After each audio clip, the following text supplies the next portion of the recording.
Hello guys. आज मेरे पास कक्षा 9 की का जो चैप्टर नंबर 7 है उसकी प्रश्नावली 7.1, ठीक है, जिससे हम पहले से स्टार्ट कर चुके हैं। उसके जो बेसिक स्ट्रक्चर है वो मैं आपको समझा चुका हूँ। चैप्टर का नाम है त्रिभुज, और त्रिभुज के अंदर जितनी भी प्रॉपर्टीज हम क्वेश्चन करने में लगाएंगे वो सब मैं आपको पहले से समझा चुका हूँ, ठीक है। अब उन प्रॉपर्टीज के आधार पर हम एक्सरसाइज 7.1 के जो क्वेश्चंस हैं उन्हें सॉल्व करेंगे और बहुत ही आसान तरीके से समझेंगे। बस वीडियो को ध्यान से देखते जाइए। हमारे पास एक्सरसाइज 7.1 का पहला क्वेश्चन। सबसे पहले आप अपनी कॉपी और पेन लेकर बैठ जाइए, क्योंकि जो क्वेश्चन है वो बहुत ही इंपॉर्टेंट है और आपको हमेशा काम आने वाले सवाल मिलेंगे। क्लियर है? चलिए स्टार्ट करते हैं अपनी वीडियो। हमारे पास 7.1 का पहला क्वेश्चन है कुछ इस तरीके से। हमारे पास एक डायग्राम दिया गया है। देखिए, ये डायग्राम देखकर आपको साफ लग रहा है कि किस चीज का डायग्राम है। ये एक चतुर्भुज है, यानी कि क्या है ये? क्वाड्रिलेटरल। क्वाड्रिलेटरल यानी कि चतुर्भुज। चतुर्भुज एक ऐसी आकृति होती है जो चार भुजाओं से बनती है और क्लोज्ड होती है चारों तरफ से, ठीक है। सिंपल है, उसके नाम से पता लग रहा है चतुर्भुज यानी कि चार भुजाओं वाली आकृति, क्वाड्रिलेटरल। क्लियर है? चलिए, अब इसमें से ना कुछ कंडीशन दी गई है। हम सवाल में जो कंडीशन दी जाती है यानी कि वो गिवन है, वो हमें दिया गया है। सवाल को बहुत ध्यान से समझिए और समझने के बाद उसमें ये देख लीजिए हमें क्या क्या दिया गया है, और जो जो हमें दिया गया है उनकी हेल्प से हम क्वेश्चन में क्या क्या कर सकते हैं अपना उत्तर निकालने के लिए, ठीक है। चलिए, तो हमारे पास एक ACBD कुछ इस तरीके से डायग्राम। देखिए, ए बी आप सोच रहे होंगे यहाँ नहीं चाहिए था, लेकिन क्वेश्चन में ही डायग्राम कुछ इस तरीके से दिया गया है तो मैंने इसी तरीके से बना दिया है। इसमें लिखा है कि ABCD हमारे पास एक चतुर्भुज है। ये AB यहाँ दे दिया CD। वैसे ऐसा होता नहीं, वैसे चाहो तो चेंज भी कर सकता हूँ कुछ इस तरीके से। इसे ऐसे कर लीजिए आप, ACBD। क्लियर है? अब आपके दिमाग में कोई कंफ्यूजन नहीं रहेगा। साथ ही साथ इसने कहा है कि ये जो आपके पास एक डायग्राम दिया गया है, इस डायग्राम में हमें ये दिया गया है कि AC बराबर है AD। AC बराबर है AD, यानी कि ये वाली जो भुजा है यानी कि साइड है, ये इस साइड के इक्वल है अकॉर्डिंग टू कंडीशन जो हमें दी गई है क्वेश्चन में पहले से। दूसरी कंडीशन इसने क्या दी है कि जो लाइन AB है, AB ये वाली जो लाइन है वो समद्विभाजित करती है एंगल A को। देखो, एंगल A ये रहा। इस एंगल को हम दूसरे नाम से भी पढ़ सकते हैं CAD, या अगर हम एंगल A पढ़ेंगे तो अगर हम इसका दूसरा नाम भी लिख ले तो एंगल कहलाएगा CAD। तो ये जो बीच में एक लाइन जा रही है AB, ये इस एंगल को समद्विभाजित यानी कि बाइसेक्ट करके जा रही है। बाइसेक्ट यानी कि समद्विभाजित का क्या मतलब होता है? वो उसे दो बराबर भागों में बांट देती है, आधा भाग इधर आधा भाग इधर। तो उसका मतलब साफ है कि जो पूरा एंगल बन रहा है ये लाइन इसे दो बराबर भागों में बांट देती है कुछ इस तरीके से। ये भाग आधा इधर और आधा इधर।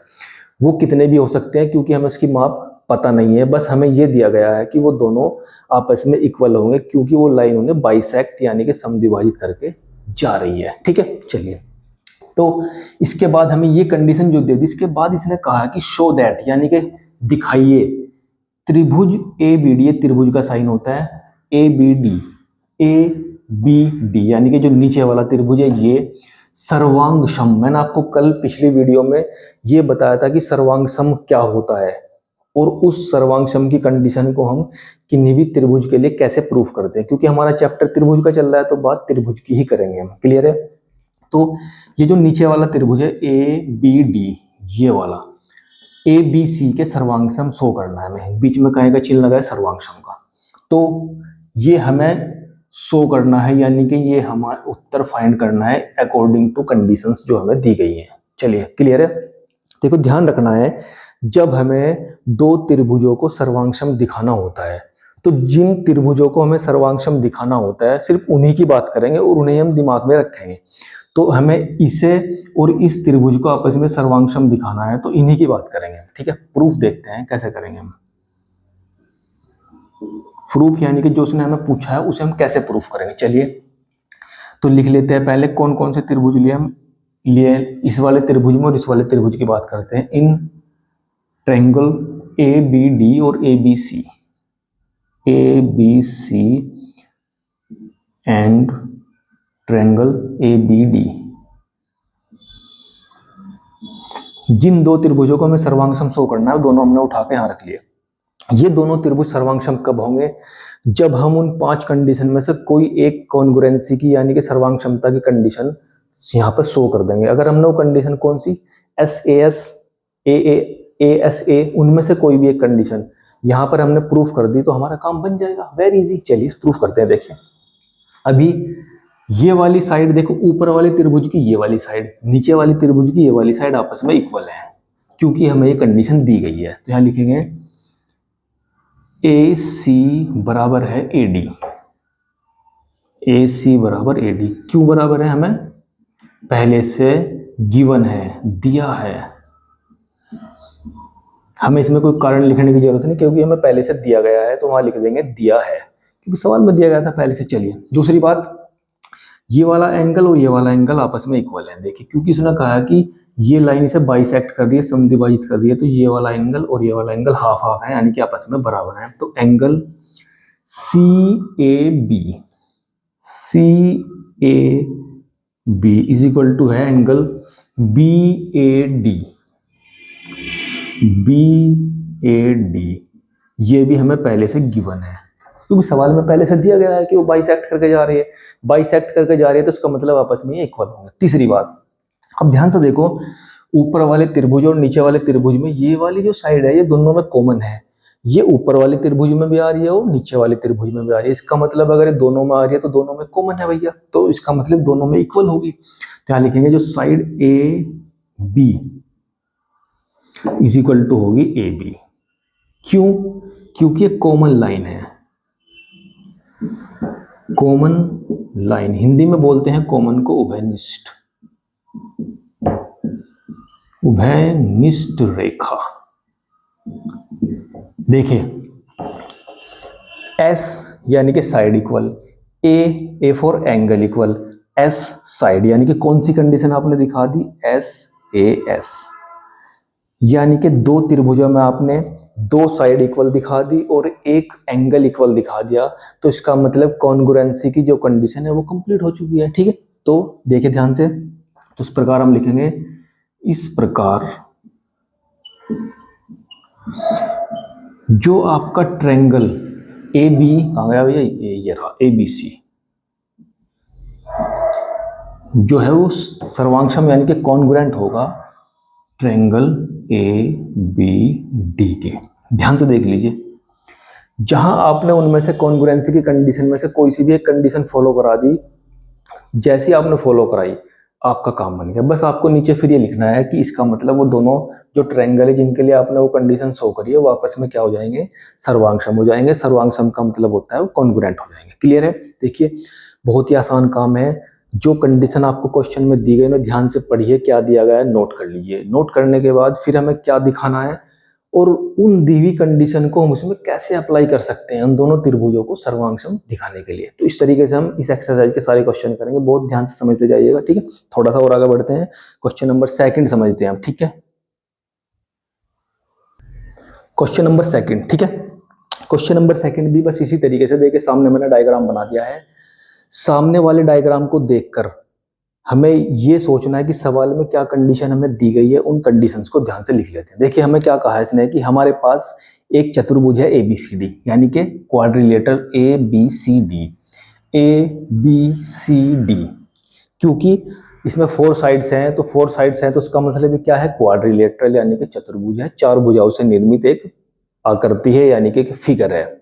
इस फिगर में इसने कुछ कंडीशन दी है। कंडीशन कुछ इस तरीके से है कि AD बराबर है BC, AD यानी कि ये वाली भुजा बराबर है BC के। तो मैंने यहां लिख दिया कि AD बराबर क्या है? BC के। ये हमें दिया गया है। दूसरी चीज इसमें इसने दी है कि एंगल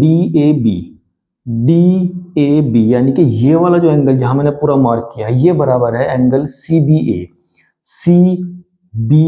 और A। देखिए इधर से मैंने ये एंगल मेजर किया, ये वाला एंगल मेजर किया, तो ये वाला एंगल इस वाले एंगल के इक्वल है, ये वाली साइड इस वाली साइड के इक्वल है।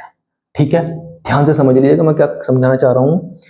ये जो पूरा एंगल है DAB ये इक्वल किसके है? CB ए, यहाँ पे देखो सी बी ए, इस वाले एंगल के इक्वल, ये एंगल पूरे, अगर मैं इस लाइन को यहाँ से एक बार को मिटा देता हूँ, चलिए अगर मैं मान लेता हूँ ये लाइन यहाँ नहीं है ये वाली, तो ये जो पूरा एंगल है ये इस पूरे एंगल के इक्वल दिया गया है आपको। अब ये जो दो कंडीशन आपको दी गई है, इन दोनों कंडीशन के आधार पर आपको अब ये शो करना है। क्या शो करना है, देखिए, शो दैट का मतलब होता है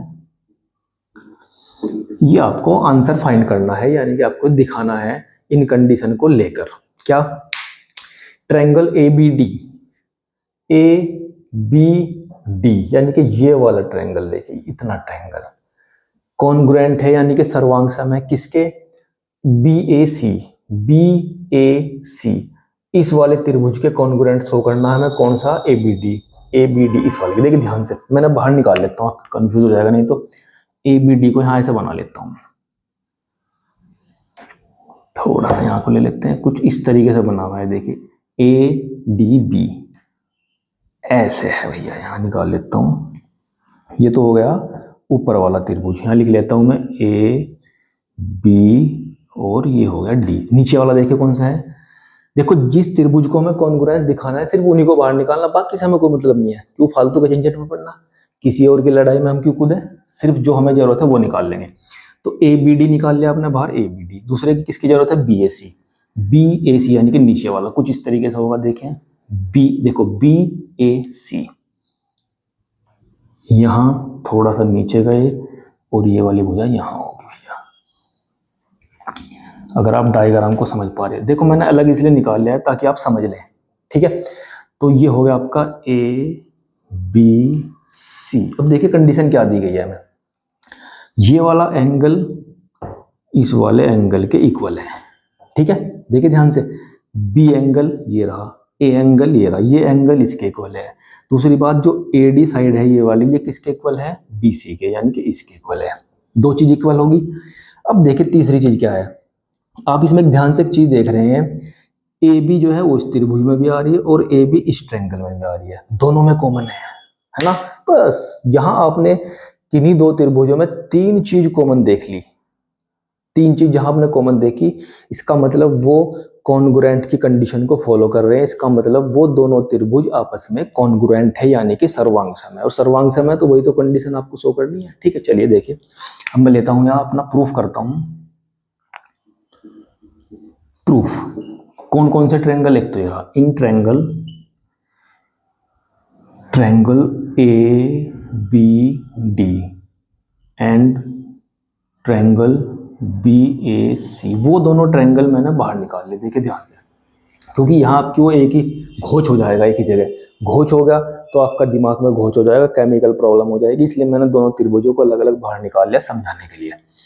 तो अब देखिए, ये वाली साइड इस वाली साइड के इक्वल है, A D is equal to है बी सी। क्यों इक्वल है आपको पता है, गिवन है भैया, गिवन दिया है। और जब हमें कोई चीज दी है तो क्यों फालतू में सोचना, क्योंकि हमें दिया गया है। दूसरी चीज, ये एंगल इस एंगल के इक्वल है, इस एंगल का क्या नाम है, B A D. Angle B A D equal angle किसके हैं, ए बी सी या सी बी ए, जैसा भी आप लिखना चाहिए वो आपकी मर्जी है। एंगल ए बी सी, ये भी दोनों इक्वल है। क्यों इक्वल है, गिवन है, पहले से हमें सवाल में ये कंडीशन ऑलरेडी दी गई है, ठीक है। डी ए बी, मैंने यहाँ बी ए डी लिख दिया, कोई बात नहीं, बस डी ए बी मैंने ऐसे लिख दिया, इसने ऐसे लिखा हुआ है, कोई उससे फर्क नहीं पड़ रहा है। बस वो जो एंगल है उसका नाम कंफर्म होना चाहिए कि हाँ ये एंगल है। तीसरी चीज, जो ये वाली साइड है ये दोनों ट्रायंगल में कॉमन है। देखिए ये वाली साइड इस त्रिभुज में भी आ रही है, ये वाली साइड इस त्रिभुज में भी आ रही है। इसका मतलब A B is equal to B A या ए बी कुछ लिख सकते हैं। तो ये क्या है, कॉमन है, कॉमन साइड है, यानी कि उभयनिष्ठ है।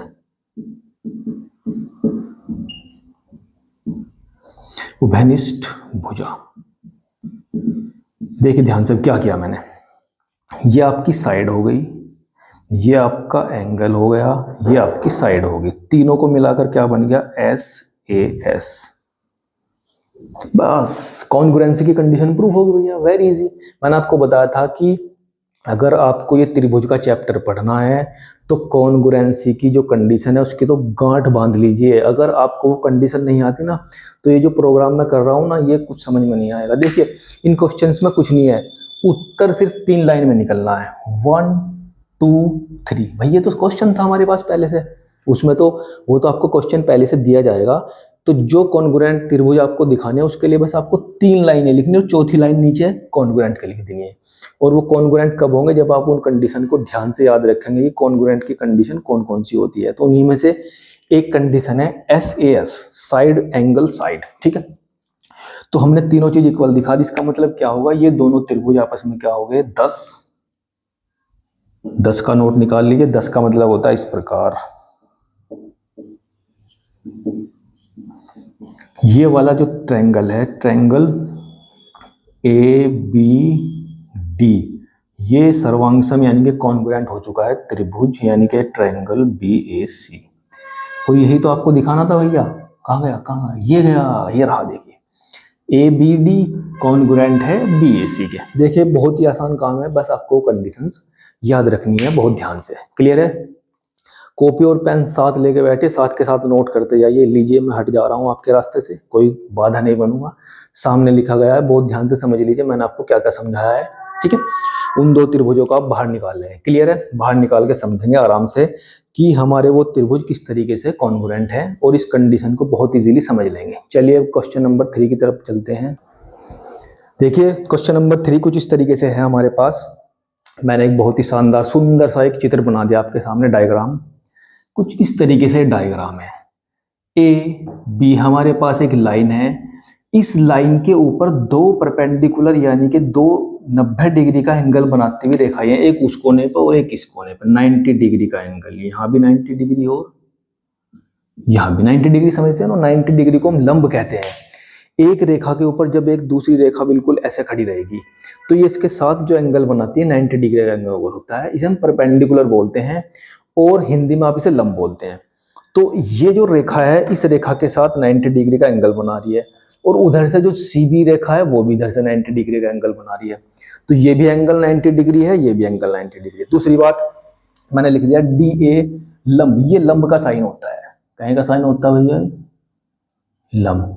इसका मतलब जो DA रेखा है वो ABA रेखा पर लंब है, यानी कि 90 डिग्री का एंगल बनाती है। उधर से जो CB रेखा है वो भी AB रेखा पर लंब है, यानी कि लंब का साइन ये बना देंगे, 90 डिग्री का एंगल बनाती है।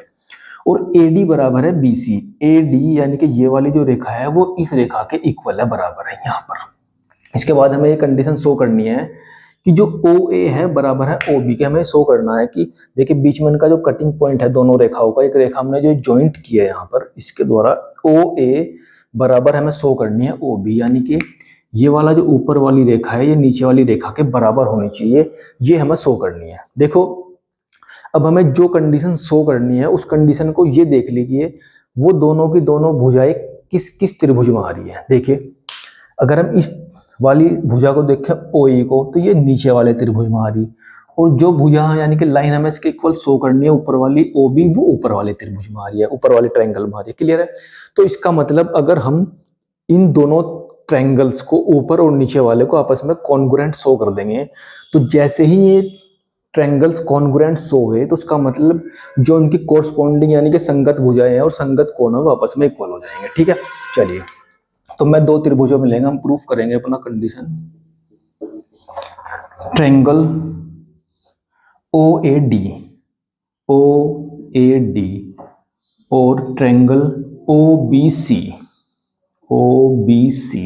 दो ट्रायंगल लेंगे जिन ट्रायंगल्स में हमें कंडीशन देखनी है। क्लियर है? चलिए पहली बात, BC बराबर है AD के, BC बराबर है AD, BC बराबर AD क्यों बराबर है वो आपको पता है, ये कंडीशन हमें पहले से गिवन है, दी गई है भैया। दूसरी बात, इसमें ये एंगल 90 है, इसमें ये एंगल 90 है, यानी कि angle OBC is equal to है एंगल, यहां पर ये एंगल क्या कहलाएगा OAD। ये दोनों एंगल 90 हैं और 90 के साथ साथ ये हमें पहले से दिए भी गए हैं। दोनों चीज लिख सकते हैं आप, ये कंडीशन गिवन है और गिवन के साथ साथ दोनों एंगल 90 भी है, दोनों कंडीशन में से कुछ भी लिख दिए। तीसरी बात, ये वाला जो एंगल यहाँ बन रहा है ये इसके इक्वल है। आपको पता है कि जब दो लाइन एक दूसरे को कट करती हैं तो कट करने से जो आगे पीछे के एंगल होते हैं वो आपस में इक्वल होते हैं। शीर्षाभिमुख कोण होते हैं। शीर्षाभिमुख का मतलब वो वर्टिकली अपोजिट एंगल है। तो angle BOC, angle BOC is equal to है AOD। AOD क्यों इक्वल है? शीर्षाभिमुख है भैया, शीर्षाभिमुख कोण यानी कि वर्टिकली ऑपोजिट एंगल VOA। देखिए ध्यान से, ये आपका एंगल इक्वल, ये भी आपका एंगल इक्वल, ये आपकी side equal, angle angle side, ये वाली कंडीशन आ गई AAS। ठीक है, उसी में से कंडीशन है कॉन्ग्रुएंट, जो दो त्रिभुजों को कॉन्ग्रुएंट दिखाने की कंडीशन है उसमें से ही एक कंडीशन आपकी AAS। जब आपने ये कंडीशन शो कर दी इसका मतलब ये वाला त्रिभुज इसके सर्वांगसम होगा, कॉन्ग्रुएंट होगा। तो इस प्रकार 10 का नोट निकाल लीजिए। ट्रायंगल OAD कॉन्ग्रुएंट हो गया, सर्वांगसम हो गया है त्रिभुज OBC के। और जब दो त्रिभुज यानी कि दो ट्रायंगल्स आपस में आप कॉन्ग्रुएंट शो कर देते हैं तो कॉन्ग्रुएंट शो होने के बाद उनकी जो सारी चीजें होती हैं, सारी भुजाएं और सारे एंगल्स आपस में इक्वल हो जाएंगे। तो कौन सी साइड बची है? देखिए ये साइड इसके इक्वल है, ये एंगल इसके इक्वल है, ये एंगल इसके इक्वल है। तो इसका मतलब ये वाली जो साइड है ये साइड के इक्वल हो जाएगी, कोरस्पॉन्डिंग। तो OA बराबर हो जाएगी OB के। अगर वो आपको ये कहता है कि ट्रायंगल को कॉन्ग्रुएंट शो करिए, वो भी आपने पहले से कर दिया, लेकिन उसने एक स्टेप थोड़ा सा आगे और पूछ लिया। उसने ये पूछा है कि ये वाली भुजा इसके बराबर शो करिए, तो ये वाली भुजा भी इसके बराबर हो जाएगी।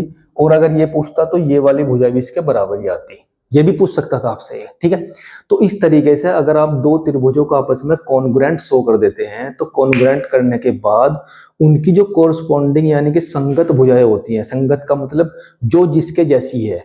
देखिए इसमें ये इसके जैसी है, ये इसके जैसी है, इसका मतलब ये आपस में बराबर होंगी, तो OA बराबर हो जाएगी OB।